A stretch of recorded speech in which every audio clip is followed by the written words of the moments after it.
Alors moi je suis Laurence Grattaroli, je suis metteur en scène, auteure, comédienne, pédagogue et responsable de la compagnie Kaléidoscope depuis 29 ans. Une compagnie donc, que j'ai créée en 1990 et qui a 5 axes de développement.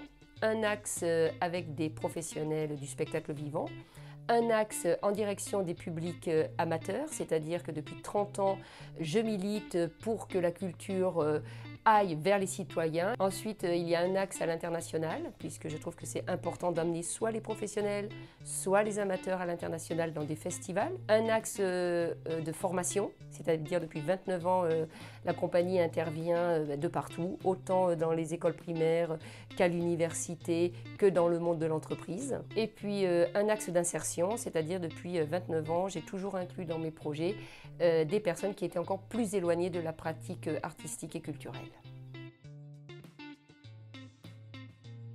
Alors j'ai présenté un projet qui s'est appelé Pluie d'étoiles et là ce projet fait partie du deuxième axe dont je vous ai parlé tout à l'heure, c'est-à-dire un axe en direction des publics amateurs. C'est-à-dire c'était un grand spectacle théâtral avec 37 comédiens sur plateau de 9 à 84 ans, des comédiens amateurs qui sont formés et qui ont travaillé sur cette thématique, c'est-à-dire sur l'univers, comprendre le ciel, comprendre tout ce travail qui est quand même un travail toujours un petit peu élitiste, hein, c'est-à-dire que l'univers n'est quand même pas préhensible pour tout le monde, et ensuite d'en faire un spectacle.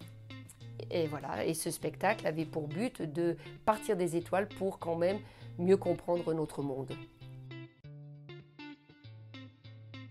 Alors tout d'abord, je trouve toujours très pertinent de s'associer.